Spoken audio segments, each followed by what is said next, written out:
sorry, maraming satsat at maraming explanation. Hindi naman din kasi ako tech reviewer.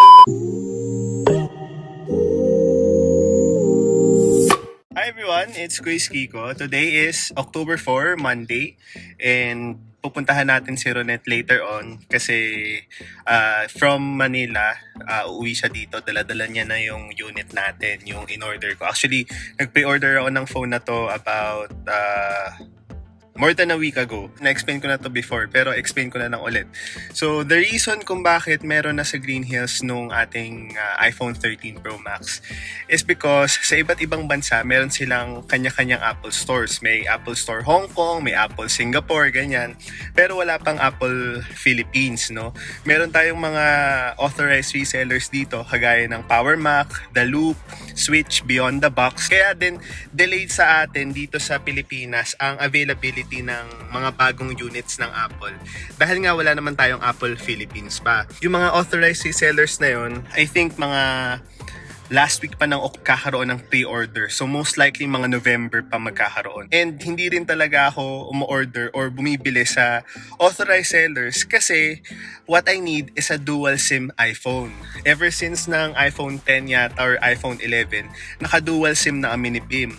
The reason behind is we need that coverage sa lahat ng areang pinupuntahan namin. So kailangan namin ng dalawang SIM. Kaya din, na-enjoy ko ang Hong Kong variant ng iPhones, ano, kasi dalawa nga yung SIM card and then dalawa yung data mong pwedeng pagkuhanan. Wala naman siyang masyadong difference from all other iPhones kagaya ng sa US. It's just that dual SIM kasi yung sa Hong Kong.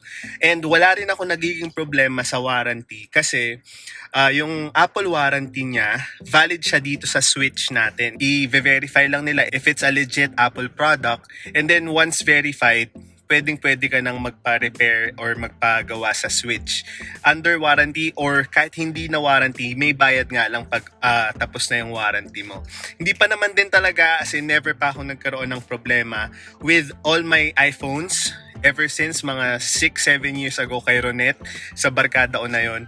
Etong iPhone 12 Pro Max ko na to and the iPhone 13 Pro Max, etong dalawang units na to from last year and this year, nagpasabay na lang ako sa kanya kasi pumapayag na siya ng pasabay sa akin. Pre-order kumbaga. So, mas mababa ko siyang nakuha. Kailangan mo lang din talaga magantay pero mas mababa mo siyang makuha. The way it works is pag hindi pa available dito sa Pilipinas yung mga iPhones, medyo may kamahalan pa siya sa Green Hills. Kasi sa Green Hills yung store ni Ronet. Kaya lahat ng units namin, lahat ng gadgets namin nanggagaling sa Green Hills. Wala din talaga ako naging problema kasi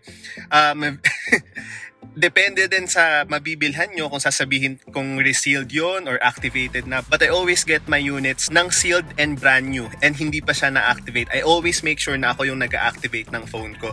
Sa bahay, ako na rin naglalagay ng tempered glass, ako na rin naglalagay ng case, ganyan-ganyan. Highly recommended ko si Ronet kung interested kayo of getting your units from Green Hills. Kung saan nga pre-order siya, mostly ng mga barkada namin nagpi-pre-order na sa kanya once the iPhone is already available for pre-orders sa Apple Hong Kong. Mamaya, ipipick upin natin siya. Tapos i-unbox natin siya sa bahay. Nakabili na rin ako ng mga cases and tempered glasses. Kaya ready na rin talaga siya para magamit.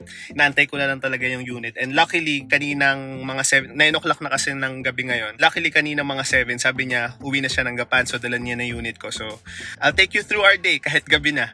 Baka ma-upload ko itong mga October 5 na or October 6. Pero, ayun, dito ngayon ako sa kotse kasi may inaantay kami. Nag-deliver kami nung small business namin ni Bim na tinitinda dito na Relax Products. So, yun. Balikan ko kayo later. Okay, so it's now 9:49 p.m. Punta na tayo kay Ronet katapos lang namin mag-dinner. Yung pangit na itsura ko. Di ko nakasama si Bim, andun na kila Pompey. Ano yan? Kala ko hindi mo manabibigay. Okay na yan. Para wala akong sweet. Paliw ka. Diba? Ito na naman kami. Si Ronet to. Dito, oh my gosh. Pero nang i-unbox ulit. Totoo nga, no? Wala ng plastic. Wala Laki. naman siya, ganun na lang. Mas marami bumibili ng Share Blue. Oo, sobra. Puro ganyan talaga. Sabi ko sa tito mo, si Kiko po bibili na. Sabi sa'yo? Sabi niya, naku, ganun talaga yan. Yung ganun. Buti ka nakita ko. Hindi ko alam na siya yung kasama mo kanina. Nagulat ako, bigla tumawag, sabi niya, kunin ko na yung power. Sabi ko, nasa po ba kayo? Eto na, papunta na sa store mo. Sabi niya, biglang gano'n. Magugulat kasi ito, masasabihin, hindi naman ako nagpunta ng GH, dineliver mo pa sa Oo, Gapan. kaya. Tagagapan po kasi talaga siya, barkada kami talaga. Sige net, punta na ako doon. Thank you. Salamat, chat mo na lang ako. Okay, so pauwi na ako. Sakto lang, as excited naman akong buksan, kaya lang kasi meron pa kaming movie night eh. Tatapusin muna namin. Doon kami mag-movie sa bahay ng friend namin. Kaya most likely baka madaling araw ko na siya ma-unbox. But I really wanna do this today or tonight kasi para pagising ko bukas ng umaga, all set up na siya. Madali lang naman ang processing ng paglipat ng files mo. With just a simple scan, may scan ka lang dito sa luma mong device. And then siguro mag-wait ka ng mga not less than an hour, then okay na. All set up ka na. Yung kinakwento ko sa inyo kanina, what I like about Apple is yung ecosystem niya. Yung how it works with the other devices that you already own. So parang ako, hindi din ako makapag-Android. Not because I hate Android, I used to have Android dati. Pero kasi hindi ko siya ma-enjoy na ngayon dahil nga most of the items that I have or most of the gadgets that I own is already an Apple product. So mas integrated siya with each other. Kaya kung magtrabaho sa iPad ko, I can still open that on my iMac. Tapos pwede ko pa siyang i-open sa MacBook. Pwede ko pa siya i-access sa phone ko, ganyan. Even yung AirPods nila, matapat lang siya sa nearby devices mo. Doon na siya magko-connect. So hindi mo na kailangan talagang kalikutin yung phone mo. Sobrang daling gamitin ng Apple products in my opinion. Eto, kaya ako siya binili kasi gusto ko yung cinematic na yung revamp ng whole camera system niya. So, nakita ko yung mga reviews and yung mga unboxing and I really like it kasi nga yung camera system niya iba. I don't really care about the notch, doesn't really bother me. Pero sakto lang. Okay naman din na mas maliit na yung notch niya. And yung tawag dito, higher refresh rate. Although sa 12 Pro Max naman, you wouldn't really feel any difference dahil mabilis na rin naman ng 12 Pro Max din talaga. But yun nga, that's what they've been raving about, yung higher refresh rate. So excited din ako makita yon. Ano pa ba? Aside from the aesthetic look of an iPhone, ang gusto ko rin yung hindi ko na siya kailangang intindihin. Yung a gadget na hindi ko na kailangan pang i-worry kung matapunan siya, malublog sa pool, malaglag sa kung saan basa, ganyan. Hindi ko na siya kailangang intindihin. Flat phone and very sturdy and very matibay din talaga. Tapos yung price value pa, yung value pa ng unit mo, napakabagal bumaba. I chose the Sierra Blue dahil sabi kong gano'n, ang dalas ko na ng naka-black, gold, white. So sabi ko, this year I would get whatever color na maiiba dun sa tatlo. So ayan, I chose the blue one. And feeling ko dito sa box pa lang magugustuhan ko na siya. As for pricing, hindi ko kayo masasagot guys kasi barkada ko siya. And they own a store in Green Hills. Hindi ko kayo mabibigyan ng presyo kasi binigay niya sa akin yung price ng pre-order. Kung magbe-base kayo sa presyo niya ngayon, might as well contact her. I will leave her details down below. And dito sa screen, lalagay ko yung kanyang number. And yung kanyang Facebook account where you can message her. Sorry, maraming sat-sat at maraming explanation.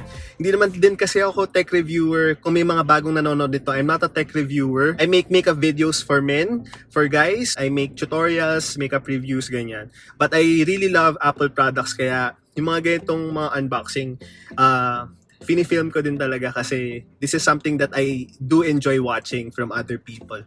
So, yun. So, here is, for comparison purposes, here's my 12 Pro Max and this is the 13 Pro Max. If you can see clearly, sealed pa siya dito sa top and sa bottom.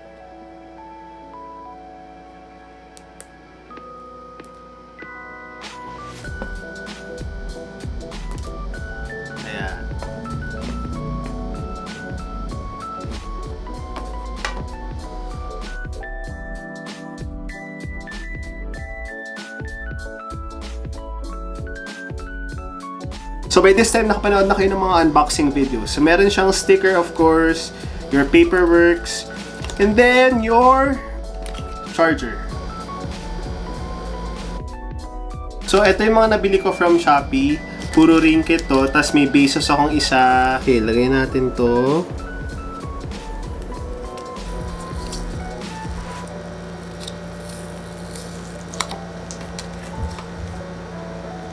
Place it right there.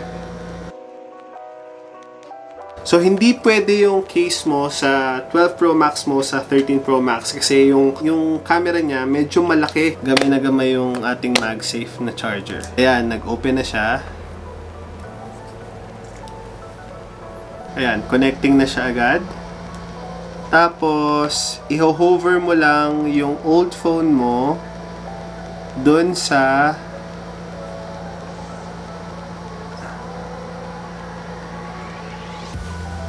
ayun.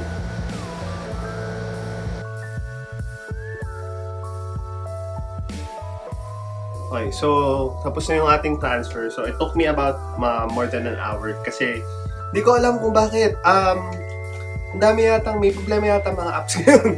So down yung system. Ito yung bago, ito yung luma ko. Transfer na lahat, same layout, same lahat, same app, pictures and all. Sobrang dali lang. Something new for me tong Shera Blue na to. And cases. Ayan. Tayo natin siya isa-isa. Favorite ko yung Onyx nila kasi sobrang ganda ng grip nito. Yan lang siya. Hindi ako masyadong mahilig mag-case ng kung ano-ano. And yung camouflage nila. Fusion. Yung Fusion X nila. Ito naman yung Fusion X. May mga plastic pwede pati natin ganun. Parang basic lang. Ito, I like this one. Nag-pop up yung blue na kulay ng phone. Ayan. Ito sa Shopee lang to. Something na frosted lang siya. Ayan. Kasi alam natin pag clear cases, naninilaw. So, bumili ako ng at least 3 para may pamalit ako. Thank you guys for watching. Mag-iingat palagi. God bless.